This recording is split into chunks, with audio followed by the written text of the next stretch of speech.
o fim da emergência, do estado de emergência. Tem muita gente gritando aí, né? Por conta desse fim da emergência. Porque abre uma expectativa, em pleno ano eleitoral, né? Que pare compra sem licitação, aquelas esculhambações, né? Neste momento não deveria nem existir mais compra sem licitação. Porque tudo dentro da saúde, mesmo na questão da Covid, seria previsível. Então não deveria existir. Mas, infelizmente, acontece.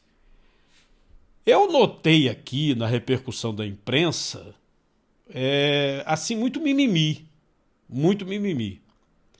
Inclusive, eu queria dizer para vocês que aqueles cientistas que foram execrados, até por redes sociais, né?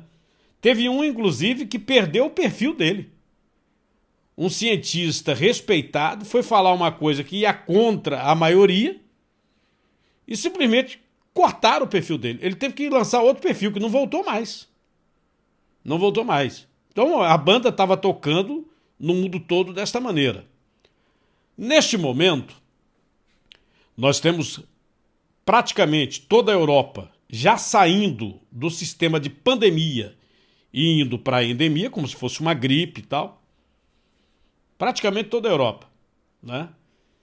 E nós temos algumas situações em estados americanos onde também todas as restrições, eu digo todas, foram abolidas. Todas as restrições. Em alguns estados americanos. Até porque, como é o Brasil, é uma federação, né? Você tem que respeitar cada governo, cada assembleia, vamos dizer assim, os deputados estaduais. E isso aconteceu aqui no Brasil também, né? Aconteceu no nosso país. Muita divergência, uma pandemia que acabou virando política, infelizmente.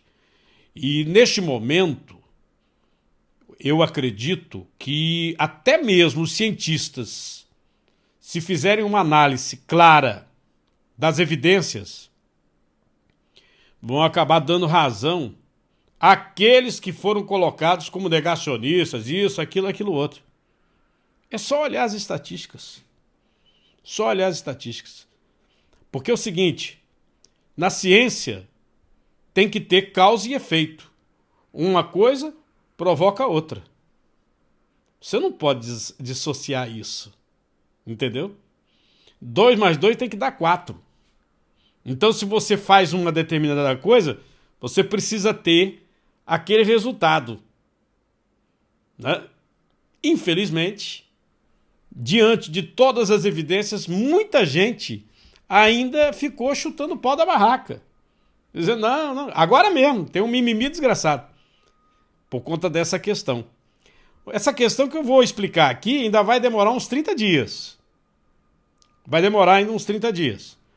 Mas começa. Para abrir essa questão, eu vou botar o próprio ministro da Saúde, ele explicando como é que vai ser esse processo. Você vai ver que não é tranchém. É devagarinho, quase parando. O Ministério da Saúde, que é quem tem a prerrogativa legal de estabelecer a duração da emergência de saúde pública de importância nacional, entende, com base nos pareceres das áreas técnicas, que nós não vivemos mais no Brasil uma emergência de saúde pública de importância nacional. E, em consonância com o que eu falei ontem, o Ministério da Saúde vai editar um ato normativo. Esse ato normativo é uma portaria que trará uma nota técnica com todos os fundamentos que embasaram a decisão do Ministério da Saúde. Repetindo, os fundamentos, o primeiro é o fundamento epidemiológico. Como sabemos, nós temos uma queda expressiva dos casos e dos óbitos nos últimos 15 dias. Nós temos também uma ampla cobertura vacinal da população brasileira. Mais de 70% da população brasileira já tomou a dose, completou o esquema vacinal com 2 doses e mais de 77 milhões já tomaram a dose de reforço. Nós já distribuímos mais de 470 milhões de doses de vacina e mais de 400 milhões da população brasileira já teve dose de vacina aplicada. O terceiro ponto é a capacidade do nosso sistema único de saúde em atender não só os casos de Covid-19, mas também das doenças prevalentes que foram negligenciadas durante o período em que tivemos os picos, seja da primeira, da segunda ou da terceira onda, e doenças negligenciadas que também continuam a espreitar a nossa população, sobretudo nas regiões que têm o IDH mais baixo. Nesse período, nós tivemos um reforço à atenção primária à saúde, foram alocados créditos extraordinários e muitos desses créditos eles foram incorporados no orçamento. Só para se ter uma ideia, a atenção primária à saúde, antes do governo do presidente Bolsonaro, era um departamento da Secretaria de Atenção à Saúde que tinha um orçamento de 17 bilhões de reais por ano. Hoje é uma secretaria, que não é só uma sigla, SAPS, mas é um compromisso com o investimento e com a priorização da atenção primária, que tem um orçamento de 25 bilhões de reais por ano, que foi fundamental para que as 48 mil unidades básicas de saúde e as 53 mil equipes de saúde da família atendessem de maneira muito apropriada a população brasileira, sobretudo nessa terceira onda causada pela variante Ômicron, cujo atendimento foi, sobretudo, na atenção primária. Essa outra parte que eu vou mostrar para vocês, eu considero muito importante porque o secretário do Ministério da Saúde, o Arnaldo Medeiros, ele expõe estado por estado, região por região, por que essa atitude está sendo tomada pelo Ministério da Saúde. A queda é no Brasil todo. No Brasil todo. E uma das situações que você vai observar, o próprio ministro da Saúde tirou onda. Né? Porque teve gente, ele falou, colega meu, que é médico, tão médico quanto ele, tão médico quanto os outros que foram execrados, colega que disse que a Ômicron seria a desgraceira, a miséria do Brasil. Quebrou a cara. Quebrou a cara. E eu tenho mostrado algumas coisas aqui para vocês. Se quiser, pega os programas anteriores, você vai ver quando eu falei da variante Ômicron. Se o próprio Bill Gates, que tinha uma opinião bem diferente, ele chegou a dizer que a Ômicron era a própria vacina, né? Aí vem outro para falar outra besteira e tal, né? A situação, por exemplo, daqui a pouco eu falo sobre a China, né? A China trancou todo mundo, aí veio a Ômicron, pegou todo mundo de vez. 300 mil casos assim, tá! Né? Eles estão apavorados. Bom, mas antes deixa eu mostrar o Brasil. Nossa situação é muito confortável. Muito confortável. Tá? Se você fizesse uma análise hoje de gripe, talvez dava mais do que Covid. É porque não tem testagem de gripe tão grande quanto tem Covid. Observe aí o professor e secretário do Ministério da Saúde, Arnaldo Medeiros. Nós vamos apresentar rapidamente, né, a situação epidemiológica da Covid no mundo e no Brasil, referentes aos dados da 15ª semana epidemiológica que se encerrou no próximo dia 16. Próximo slide.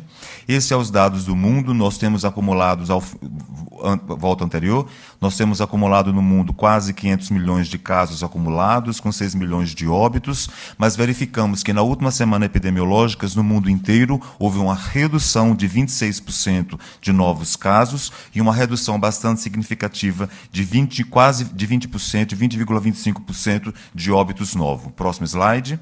Esse é os dados que nós publicamos ontem. Nós tivemos registro de ontem no Brasil de registros de novos óbitos no dia de ontem, com 2.554, fazendo no total no Brasil, em casos, no total de casos de 30.252.000 e total de óbito de 661.000.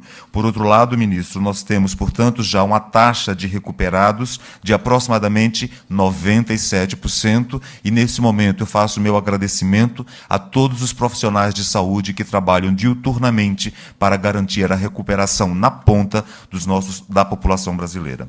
Próximo slide. Esse é os casos do Brasil. Próximo slide, com relação ao fim. Não, volta o anterior.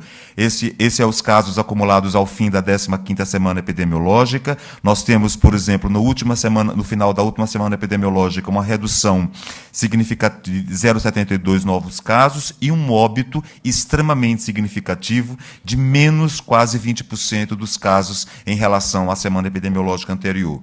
Próximo slide. Esse é o slide que mostra a média móvel, tanto de casos como de óbito, das últimas semanas epidemiológicas, e verificamos que desde a 4 ou 5 semanas epidemiológicas, os números de caso quanto os números de óbito, a média móvel vem se mantendo em decrescente de maneira bastante significativa. Nós tivemos o pico nas primeiras semanas epidemiológicas do mês de janeiro, onde tivemos um número bastante alto de casos devido à variante Ômicron, consequentemente também de óbito, sem causar o mesmo impacto que causou a variante Gama no ano passado, mas vemos de maneira consistente, semana após semana, a média móvel de óbitos reduzindo. Próximo slide. Nós temos aqui, portanto, vamos passar rapidamente por todos os estados da federação, porque a nossa vigilância avalia por cada unidade federada, onde nós temos aí a avaliação em vermelho da curva do ano de 2020, em verde de 2021, em azul de 2022. E vemos que nos 4 estados da região norte, uma redução significativa dos casos. Próximo slide. Terminando a região norte, vemos claramente no ano de 2022 uma redução dos casos. Próximo slide. Quando olhamos para a região nordeste, este é o mesmo comportamento, com redução dos casos. Próximo. De maneira a mesma forma com os outros estados, verificamos que essa depressão que houve no caso do Piauí foi uma redução, foi um retardo no registro dos óbitos, que, portanto, ele voltou praticamente ao mesmo patamar, mas em queda na semana seguinte, daí para frente com redução de casos. Próximo slide. E, por fim, na região de Sergipe, no estado de Sergipe, uma redução. Próximo slide. Quando a gente olha para a região centro-oeste, verificamos o mesmo comportamento, absolutamente distinto, quando nós olhamos para os anos de 2020 e de 2021. Próximo slide. Quando nós olhamos para a região sudeste, da mesma forma, um comportamento que vem se mostrando no país como um todo. Próximo slide. E quando olhamos para a região sul, nos casos, o mesmo decréscimo por semana epidemiológica. Quando olhamos agora, próximo slide, da mesma forma, para os óbitos, nós olhamos também para a região norte, verificamos que não está grande impacto nas últimas semanas com relação aos óbitos por semana epidemiológica do ano de 2022. Próximo slide. Para terminarmos a região norte, com números de óbitos com uma redução bastante significativa. Próximo slide. Quando nós olhamos para a região nordeste, em todos vemos uma redução dos óbitos. Veja, quando nós comparamos os óbitos no verde, que era de 2021 para 2022, é um quadro epidemiológico bastante distinto. Próximo slide. Terminando, portanto, na região nordeste, os últimos estados, próximo slide, e o Sergipe também com redução. Próximo slide. Quando nós olhamos para a região centro-oeste, de novo, uma tendência bastante de queda nos estados. Próximo slide. A mesma coisa com a região centro-oeste. Próximo slide. E, por fim, na região sul. Bom, o Arnaldo Medeiros, ele mostrou aí a situação em todo o Brasil, mas mesmo assim eu vou jogar aqui a tela para você ver o gráfico neste momento de casos no Brasil. Olha só a queda. Tá impressionante. É impressionante. Uma queda realmente muito grande, mesmo com as variantes, viu? Nós já estamos convivendo com a Ômicron, tanto a BA1, a tal BA2 e tem a tal XE, XC, é um monte de variante. Mesmo assim, nós estamos na queda. E você agora vai acompanhar as perguntas dos jornalistas ao ministro Marcelo Queiroga, né? E ele chama a atenção de algumas hipocrisias, né, de alguns veículos de comunicação que estão, neste momento, patrocinando o carnaval, patrocinando, e estão de mimimi. Quer dizer, para ganhar dinheiro em cima do carnaval, né, com cotas exclusivas, tá tudo bem, né? Mas quando é para fazer politicagem... Bom, vamos ver aí. Perguntas dos jornalistas, acompanhe comigo. Bom dia, Paula, do Jornal Globo. Eu queria perguntar, o secretário falou em criar um ambiente de transição, né, para dar previsibilidade aos municípios e estados. Vai ter um prazo para isso? Vocês vão estabelecer qual o prazo para que esses municípios e estados se adequem, né, a essa transição? E quando que vocês devem publicar essa portaria? E em relação a essa questão da transição, vocês pretendem estabelecer algum tipo de critério para que os municípios e estados façam isso? Em que tempo que isso vai se dar? A portaria ela será publicada até quarta-feira, até o final de semana, no mais tardar, até porque nós estamos trabalhando com isso. A ideia é que essa portaria vigore em 30 dias. Porque mesmo se o presidente da República editasse uma medida provisória, essa medida provisória não teria um poder total de dispor acerca de legislações de estados e de municípios pela competência própria que esses entes federados têm. Então, a opção foi por fazer essa portaria, e essa portaria vigorará a partir de 30 dias da data da sua publicação, e nós vamos verificar, caso a caso, as necessidades da manutenção das políticas públicas que decorreram, de certa forma, da SPIN, de tal sorte que, como eu disse ontem, ninguém fique para trás, né? Até porque esse é um dos lemas do governo federal. Bom dia, Rebeca do Metrópolis. Vocês falaram que já enviaram à Anvisa um ofício pedindo essas considerações sobre as vacinas e os medicamentos. Eu queria saber se a Anvisa já deu algum retorno sobre esse ofício, se eles deram um prazo para que esses pedidos sejam atendidos. Rebeca, a nossa gestão é caracterizada pela previsibilidade.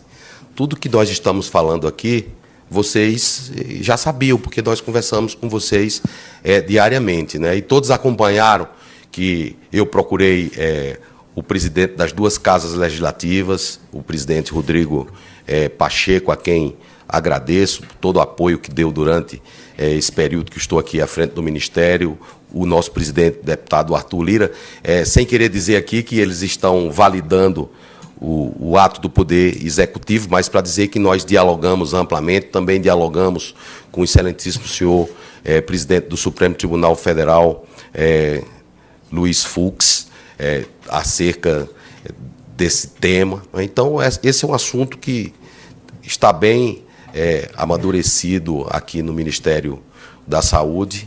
Essa questão da emergência de saúde pública de importância nacional, que hoje nós estamos considerando encerrada, os fatos já mostram. No próximo final de semana, o que é que vai acontecer na cidade do Rio de Janeiro? Carnaval. Vocês já viram o carnaval ser realizado dentro de um contexto de uma emergência de saúde pública de importância nacional? É certo que no carnaval se usa máscaras, né? Mas não com esse objetivo que nós usamos durante esse período. Quero aqui cumprimentar o deputado Irã Gonçalves, ilustre parlamentar e amigo que está aqui conosco hoje. Então, nós estamos bem tranquilos com relação a esse fato e vamos continuar dialogando com a sociedade. Eu sou Paola Cuenca, da Jovem Pan News. Bom dia para todo mundo. Eu quero só confirmar, ministro, o senhor falou que a Coronavac, então, ela não vai ter mais a utilização como esquema vacinal primário para os adultos.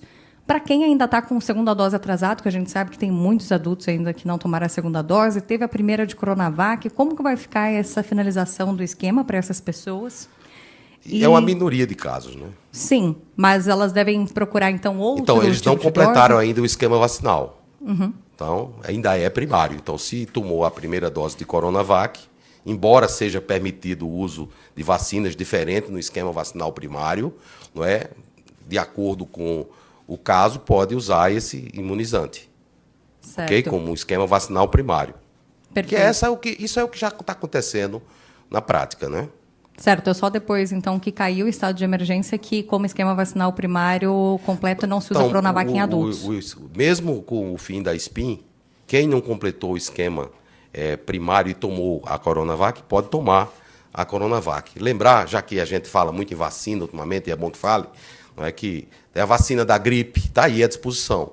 Vacina do sarampo está aí. Agora, em São Paulo, nós temos casos de sarampo em São Paulo, né, que é a principal unidade da federação. E as vacinas de sarampo, elas estão disponíveis. A vacina de gripe está disponível.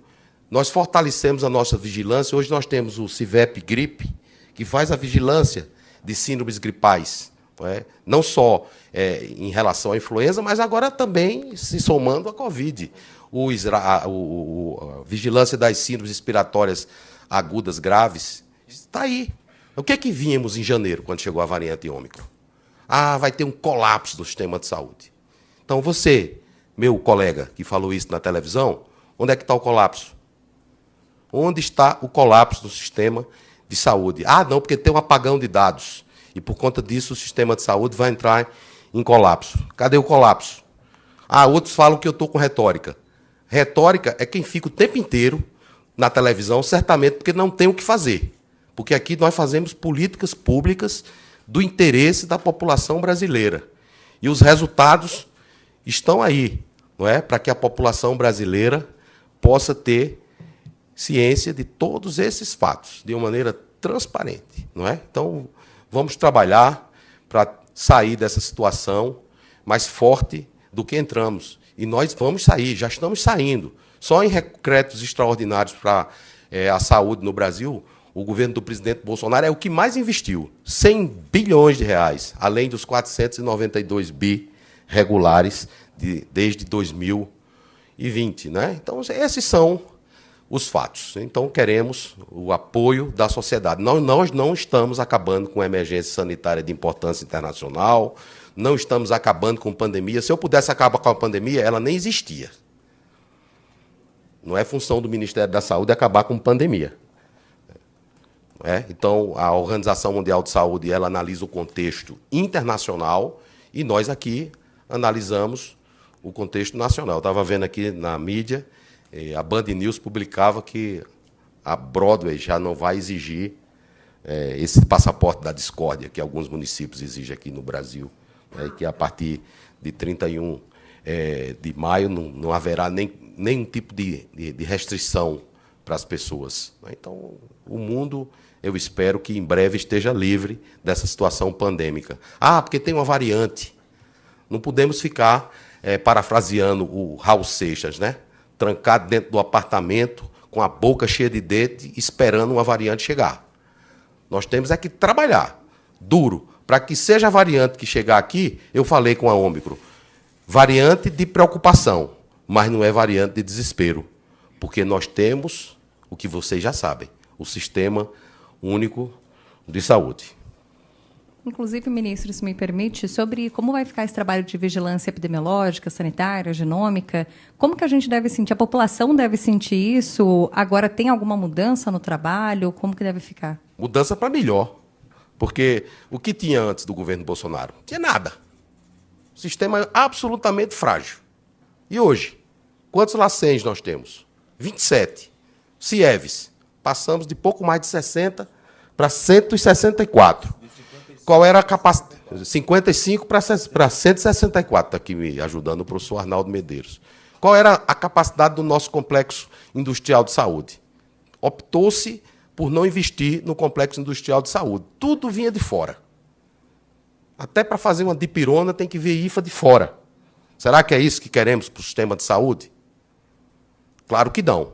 Então, hoje nós produzimos testes de RT-PCR na Fiocruz, investimentos do Ministério da Saúde, todos eles. É bom que se diga. Produzimos o teste rápido de antígeno, também na Fiocruz, com recursos do Ministério da Saúde. Ok? Bom dia, ministro, a todos. Eu sou Pedro Nogueira, da CNN Brasil. Obrigado pelos dados, pelas informações. Eu queria pedir, ministro, para o senhor encerrar com uma leitura do cenário internacional. Tanto a OMS quanto os Estados Unidos ainda estão ainda meio cautelosos com a retirada das emergências local, no caso dos Estados Unidos, e global, no caso da OMS.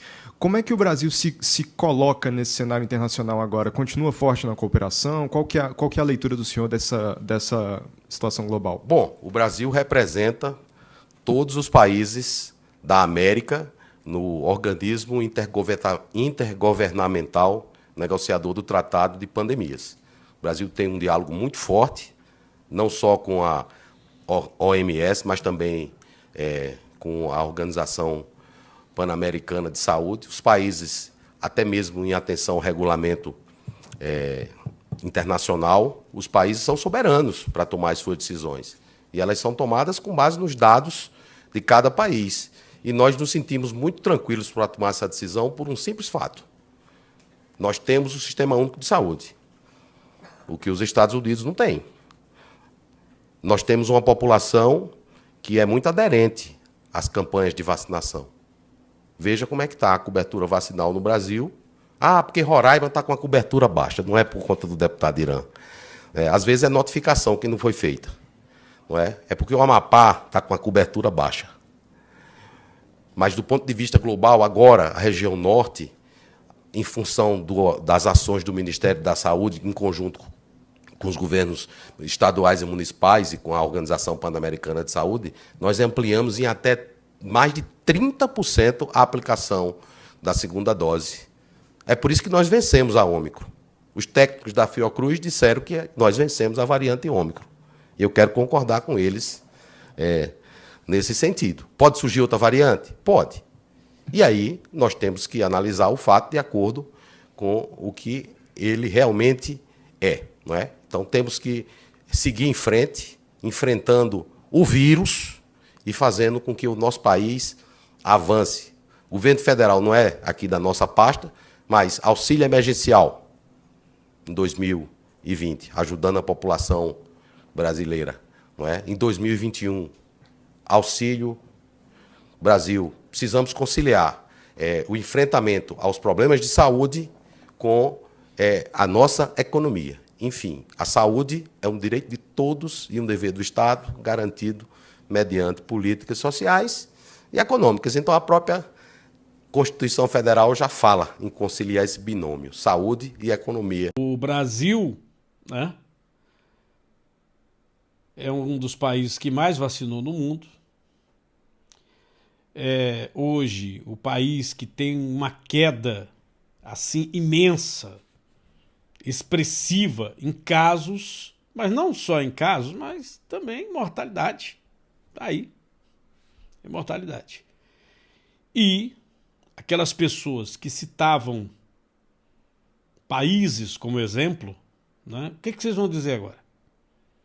Qual era o exemplo? Vocês lembram, não? A China. A China fechou tudo. Tolerância zero. Né?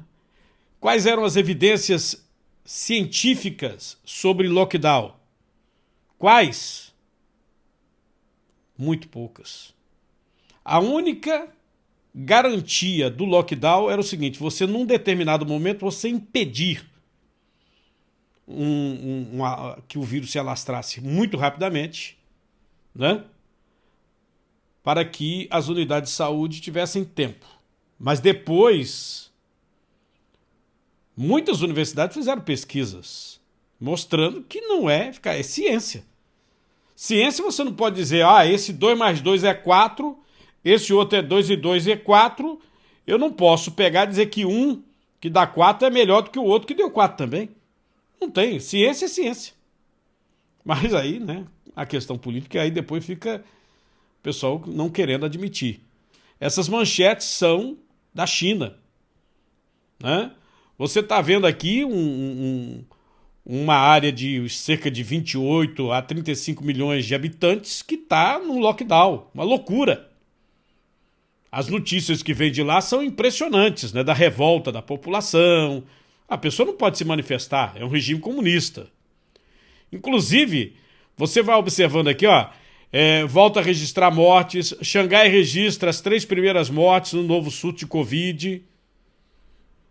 Xangai tem as primeiras mortes desde o início do lockdown. O que eles não admitiam de jeito nenhum, né? Agora tem que admitir. É uma situação. Um país que foi extremamente vacinado, que veio a Ômicron e aquilo que os cientistas, que eram chamados de negacionistas, estavam dizendo. Daqui a pouco vão chamar também o Bill Gates de negacionista, porque ele também falou que a Ômicron era como se fosse uma vacina, né?